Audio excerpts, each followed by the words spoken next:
जय श्री महाकाल। कैसे हैं? आशा करते हैं काफ़ी बढ़िया होंगे, स्वस्थ होंगे, मस्त होंगे और तंदुरुस्त होंगे। आज का विशेष जो है वो बहुत ज़्यादा इम्पोर्टेंट है और आप लोगों को जानना जरूरी है। मंत्र जो है, ठीक है, हर व्यक्ति किसी ना किसी समस्या से पीड़ित है।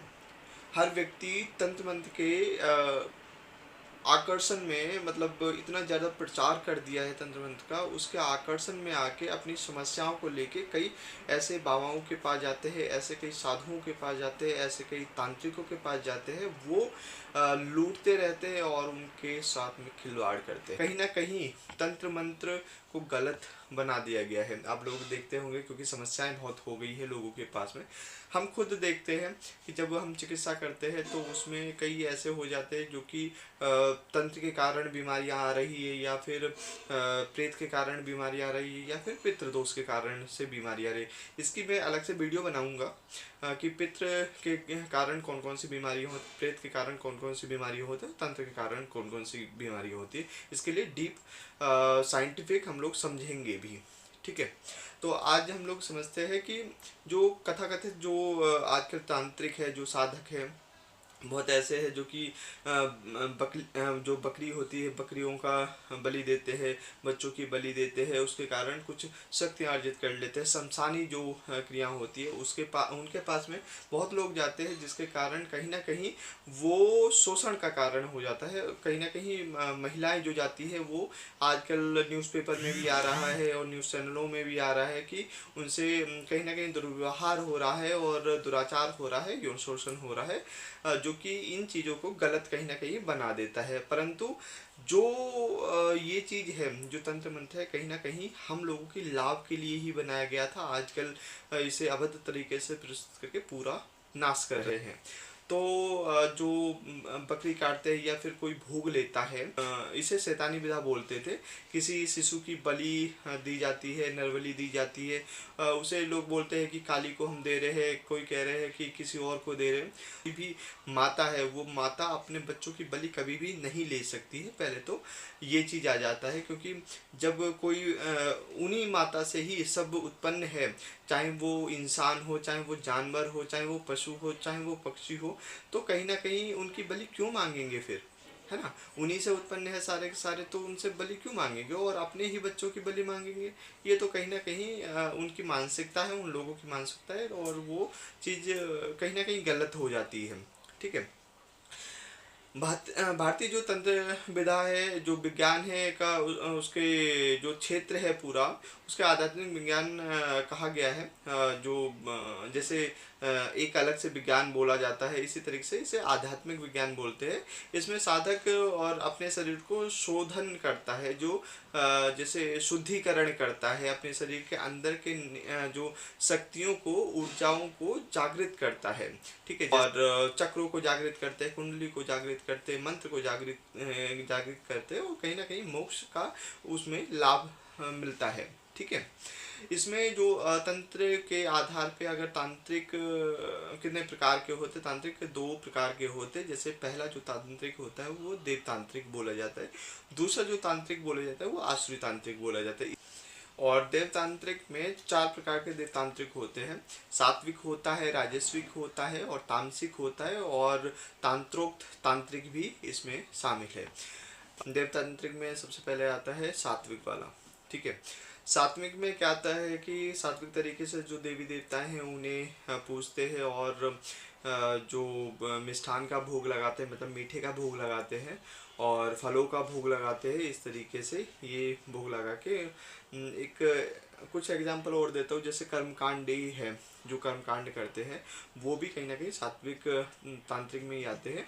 और ज्योतिषी है, पौराणिक मंत्र के द्वारा जो करते हैं, शास्त्रोक्त जो मंत्रों के द्वारा करते हैं, तांत्रोक्त जो मंत्रों के द्वारा करते हैं, वो कहीं ना कहीं इसमें सात्विक तांत्रिक में आते। तांत्रिक भी बोल सकते, मांत्रिक भी इसमें बोल सकते। वे इन जो संपन्न करने के लिए, सिद्धियों को प्राप्त करने के लिए, हालांकि इन्हें कठिन साधना करनी पड़ती है, थोड़ा सा लंबा समय लग जाता है। जैसे 1.25 लाख बार आपने सुना होगा, कोई मंत्रों को 1.25 लाख बार जपते हैं, तो इस तरीके से लंबा समय प्रोसेस लग जाता है।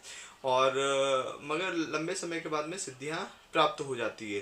ये तांत्रिक हर कर्म जैसे देवी देवताओं के नियम के अनुसार करते हैं और शास्त्रोक्त पद्धति के अनुसार करते हैं। तो ये हो गए सात्विक, जिसमें डरने की कोई आवश्यकता नहीं होती, उनके पास आप जा सकते हो और अपना इलाज करवा सकते हो।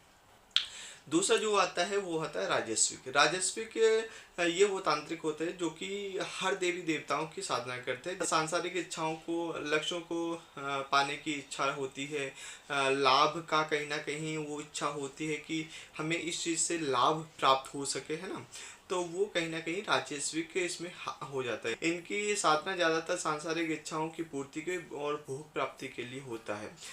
जैसे आपने देखा होगा कि अप्सरा साधना हो गई, यक्षिणी साधना हो गई, योगिनी साधना हो गई, भोग हो गया, ईश्वर धन संभोग, इस तरीके से जो तांत्रिक साधनाएं होती है वो ये लोग करते हैं, जिसे बोलते हैं राजस्विक तांत्रिक। ठीक है, बहुत लोगों ने आपने सुना भी होगा, कई ऐसे दरबारों में जाते हैं तो वो कहते हैं कि हमारे पास यक्षिणी है, हमारे पास में दूत मतलब अप्सराएं हैं, उनके माध्यम से, और योगिनियां हैं, उनके माध्यम से काम करवाते हैं। वो कहीं ना कहीं वैसे तो वो भी नुकसान ज़्यादा नहीं करते, परंतु जब आप जो वो तांत्रिक है जो मतलब इन चीज़ों को करता है, राजस्विक है, वो कहीं ना कहीं लास्ट में जब उसका अंतिम समय आता है वो कहीं ना कहीं उसी चीज़ में ही लिप्त होकर मर जाता है। तो ये बोला जाए कि वो अपने जीवन के अंत समय में मोक्ष को प्राप्त नहीं होता, वो कहीं ना कहीं उसी चीज़ में फंस के उसी में विलीन हो जाता है। और वो जैसे किसी को सिद्ध किया, यक्षिणी को सिद्ध किया, तो वो यक्षिणी के रूप में उन्हें ले लेता है, उनकी आत्माओं को, और इन्हीं चीज़ों में फंसा के रखता है। ठीक है, एक होता है तामसिक। तामसिक तांत्रिक उग्र देवताओं की साधना करते हैं। जैसे आपने देखा होगा कि भैरव की साधना कर दी है ना, जिसमें हर शक्ति उग्र रूप से सिद्ध करते हैं। इनमें जैसे शमशानी सिद्धि हो गई, कपाली सिद्धि हो गई, अघोर सिद्धि हो गई, शमशानी सिद्धि हो गई, चंडी, महाकाली, तारा, ऐसी बहुत सारी सिद्धियां हैं जो कि वो करते हैं। मगर वो बकरे की भी बलि देते हैं, है ना। इनकी तो चलो साधना करते हैं, इनकी तो स्वाभाविक सात्विक भी हो सकती है, मगर वो तामसिक तरीके से करते हैं। जैसे वो बकरे की बलि देते हैं, मुर्गे की बलि देते हैं, पशु की बलि देते हैं। आजकल इंसानों की बलि तो वो खत्म हो गई है, वो अब नहीं दी जाती है।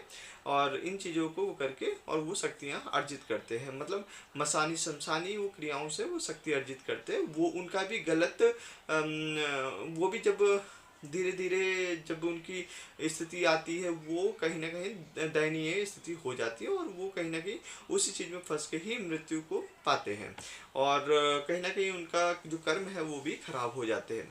जो चौथा होता है वो तांत्रिक होता है। ये तांत्रिक सात्विक, राजस्विक और तामसिक तीनों प्रकार की साधनाओं को करते हैं। ठीक है, तांत्रिक भी करते, सात्विक भी करते हैं, राजस्विक करते हैं और तामसिक भी करते हैं, तीनों प्रकार की साधनाएं करते हैं।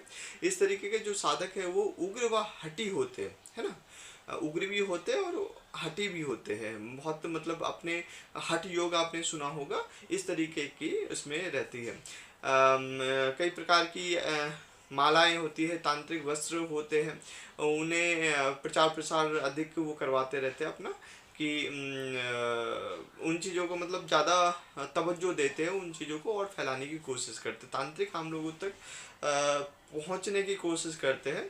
इनका पहनावा आमतौर पर की तरह ही होता है, नॉर्मली होता है, और ये तांत्रिक हर शक्तियों को अर्जित करने के लिए होते हैं। ठीक है, हर शक्ति वो कहीं ना कहीं कोशिश करते हैं कि सब शक्तियाँ उन्हें उस तरीके से मिल जाए, जिससे कि उनका भरण पोषण, या कहेंगे कि उनकी मतलब आध्यात्मिक और सामाजिक सभी तरीके से उनकी उन्नति हो सके, वो कहीं ना कहीं इन तांत्रिकों में आते हैं।